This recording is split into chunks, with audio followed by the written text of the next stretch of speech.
High বন্ধুরা, আমরা এখন মেদিনীপুরের কর্ণগড় মন্দিরে যাচ্ছি মহামায়ার পুজো দিতে। আমি, মা, সুনীল, সবাই বলছেন গাড়িটার একবার পুজো দেওয়া ভালো, সেই উদ্দেশ্যেই আমরা রওনা দিলাম। এখান থেকে 15 কিলোমিটার, তারপরে আবার কথা হবে। এই জায়গাটা, এই যে কর্ণগড়ের তোরণ গেটে চলে এসেছি। ওই যে কর্ণগড় মন্দিরে যাব, ওখানে মহামায়া দেবী আর একজন সাধু পণ্ডিত, তারপরে এখান থেকে আর 7-8 কিলোমিটার মহামায়া মন্দির পৌঁছে যাব।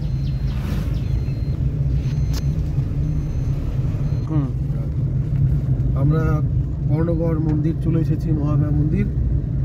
এই প্রধান ফটক চলে এসছে সামনেই। সুনীল হচ্ছে ভিডিও ম্যান। আমরা পার্ক করব গাড়িটা পেছন দিকেই, শিরোমণি পার্ক। ওটাই আমরা যাব না আজকে, কেমন দেখে এসেছি। গাড়িটা ঢোকাচ্ছি সুন্দর করে, পার্কিং করব, করে পুজো দেবো। গাড়িও পুজো হবে, নিজেরাও পুজো দেবো, আর এখানেই আমরা প্রসাদ খাবো। দিয়ে দুপুর 2-3টের দিকে বেরোবো, গিয়ে সরস্বতী বিসর্জন দেবো, তাই না সুনীল? একদম, সেখানেও ভিডিও হবে। একেবারে ঠিক আছে, পরে তাহলে আবার হবে। আমরা মন্দিরে পৌঁছে গেছি। এই যে তরুণদ্বার, একদম মন্দিরের প্রধান গেট। এই দিকটা হচ্ছে প্রধান গেট। আমরা গাড়ি পুজোর জন্য প্রসাদ কিনবো, টাকা জমা দেবো, এখানে খাবো, খাওয়ার কুপন টুপন সব নেব, তারপর ভেতরে গিয়ে আবার ভিডিও করব। এখান থেকে কুপন কাটা হলো, খাবারের কুপন 65 টাকা করে, 55 টাকা করে, আর গাড়ি পুজো 200 টাকা। পুজো দেওয়ার পর সেই পুরোহিতকে বললেই গাড়ি পুজো করে দিয়ে যাবে, আমরা প্রসাদ কিনে নেব। দুর্ধর্ষ জায়গা। এখানে গেস্ট হাউসও আছে, যে মহামায়া অতিথি নিবাস। কর্ণগড়ে তো রাজা ছিলেন, কি যেন শিরোমণি, না রানী শিরোমণি। রানী শিরোমণির পার্কও আছে পেছন দিকে। এখানে জুতো রাখার জায়গা, থাকার খাওয়ার খুব সুন্দর জায়গা।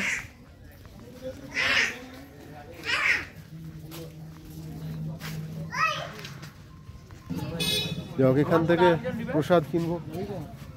মোবাইলে তো টাকা পাঠানো যায়, যে কিউআর কোড আছে। বাহ,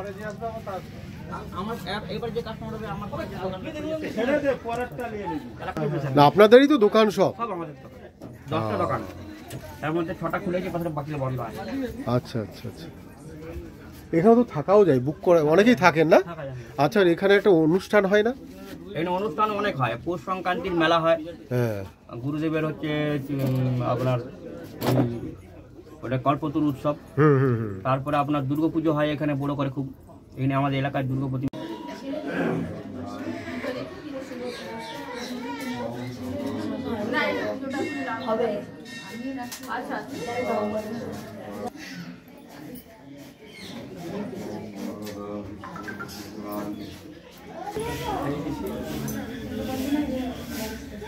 পুজো হয়ে গেল,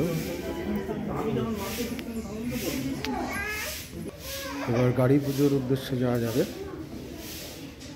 মূল পুজোটা হয়ে গেছে।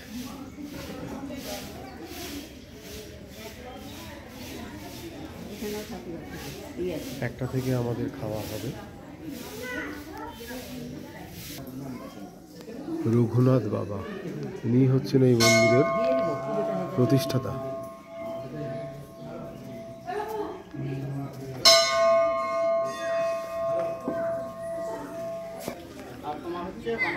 মন্দিরটার ভেতরটা, এটা আরেকটা মন্দির, যজ্ঞেশ্বর জিও মন্দির। ভেতরটা পরে ঢুকবে। আর পেছনে একটি পুকুর আছে,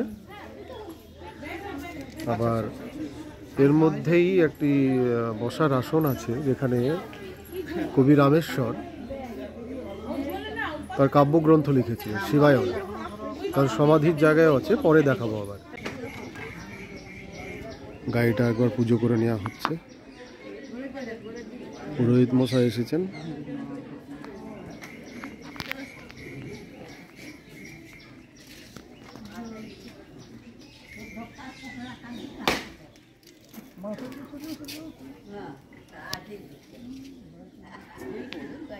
নারকেল ফাটিয়ে দেওয়া হলো।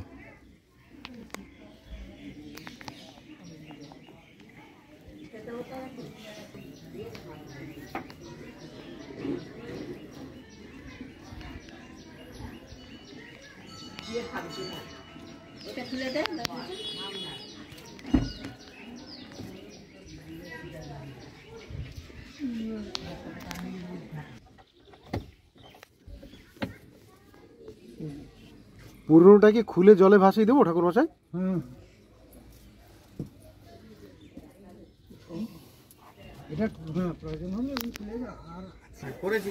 এবার প্রসাদগুলো প্যাকেটিং করা হচ্ছে, পুজো হয়ে গেল।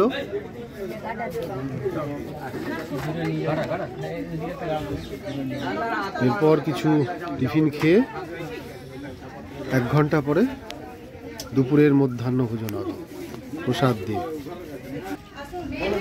এই জায়গায় বিস্কুট, চা টিফিন করবো। হয়তো এখানে চা পাওয়া যায় তো? হ্যাঁ, চলো। চা চা বিস্কুট। খুব সুন্দর জায়গা, তাই না সুনীল? ফাঁকা ফাঁকা দোকান, থাকার পক্ষেও খুব সুন্দর জায়গাটা। চা খাওয়া হবে, চা পান করা। এখানে তো প্রায় অনেক ধরনেরই মিষ্টি আছে। তো আজকে নেই, তবু তৈরি হয়ে যাবে আজকে। আচ্ছা আচ্ছা আচ্ছা আচ্ছা আচ্ছা, প্রচুর কাস্টমার। মা মোমবাতি ধরাচ্ছেন, না মোমবাতি থেকে ধূপকাঠি। ওইদিকে সুনীলও ধরাবে।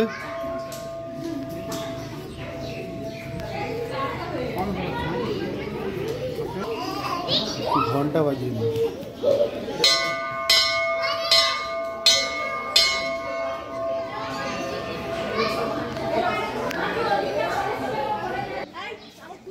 এটা শ্রী শ্রী দণ্ডেশ্বর ও খড়গেশ্বর জিউ মন্দির। ভেতরটা দেখা যাক।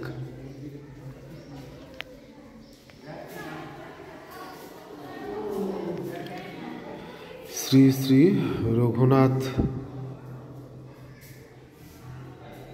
রঘুনাথায় নমঃ।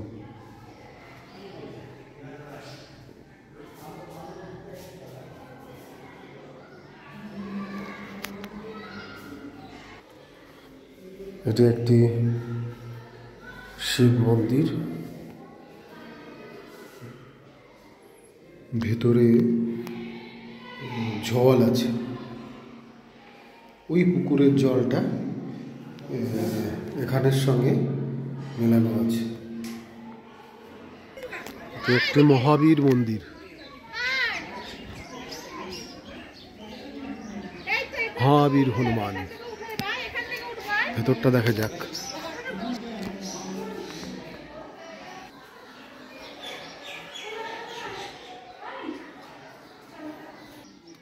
এখানে একটি পুকুর আছে, আগে নিয়মিত যাওয়া যেত, এখন ঘিরে দিয়েছে। এখানে সিদ্ধিকুণ্ডুর জল পাওয়া যায়, এই জলে মায়ের অন্নভোগ ও পূজা হয়। এখানে নামা যায় না, এই জলটাতেই অন্নভোগ হয়, যে অন্নভোগ আমরা কিছুক্ষণ পরে খাবো। বর্ষাকালে বা একটু পরে, বর্ষাকালে জল একদম উপরে উঠে আসে, আর এই জলটা কখনোই কিন্তু শুকোয় না। আর এই জলের সঙ্গে ওই শিবলিঙ্গ কিছুক্ষণ আগে দেখালাম, যোগ আছে।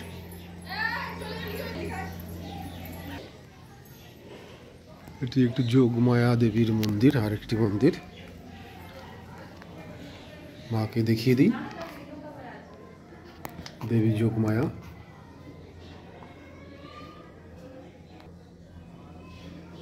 বাহ, খুব সুন্দর করে দেখা যাচ্ছে। এটি মন্দিরের উপরে ওঠার সিঁড়ি, যাওয়া যাচ্ছে উপরে। দেখা যাক কতটুকু যাওয়া যায়।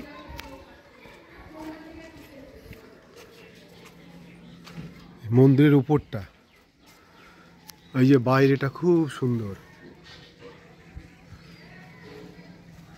মন্দিরের উপরটা রান্না করার কাঠ, রান্না হচ্ছে অন্নভোগ এই জলে। এই যে মন্দিরের পথ,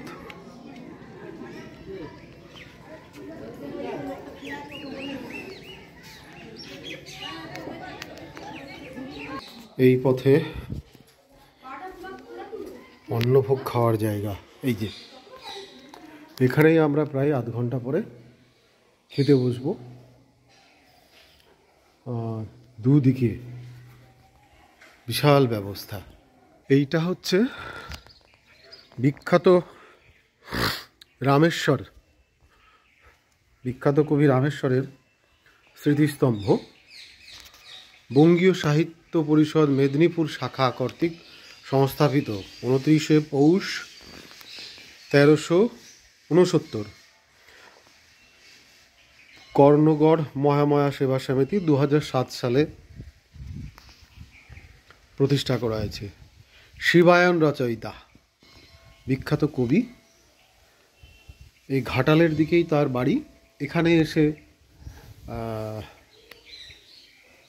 গ্রন্থটি লিখেছিলেন। মায়ের অন্নভোগ কাঠে রান্না করা হয়। এই যে কাঠ সংগ্রহ করে রাখার জায়গা। মন্দিরে উপরে ওঠার জায়গা। পথটা ঘিরে দেওয়া আছে। এর আগে এসেছি কিন্তু এমনভাবে ঘুরিনি। এই যে মন্দিরের উপরটা সুন্দর করে ঘোরা যাচ্ছে। আর ওইদিকে বিরাট বড় পুকুর, সবাই স্নান করছে। এটা আমাদের বাড়ির খুব কাছাকাছি হলে এখানে প্রতিদিন আমি সাঁতার কাটতে আসতাম।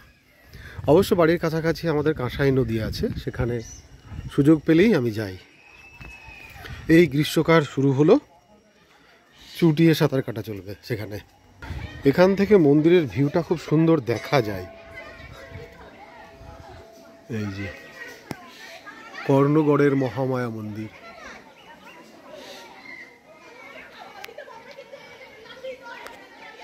একদম টপে উঠে পড়েছি।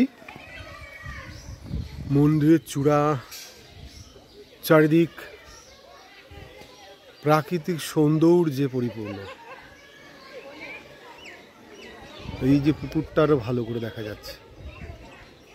বিভিন্ন গাছপালা, ফলের গাছ, ফুলের গাছ, মন্দিরের চূড়ায় পরিপূর্ণ এই জায়গাটি। এই জায়গাটায় মেলা হয়, রাস বা এইরকম টাইপের কিছু একটা দেখানো হয় এখানে।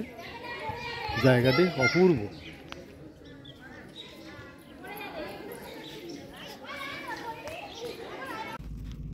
ঠিক আছে, আমরা এবার মহামায়া মন্দির ছেড়ে মেদিনীপুর শহরের দিকে যাচ্ছি। মা, আমি সুনীল। সুন্দর পুজো হলো, খাওয়া হলো, আজকে একটা ভিডিও হলো। কেমন হলো জানি না, যাই হোক পোস্ট করে দেবো, তাই না সুনীল? একদম। তাহলে বাই।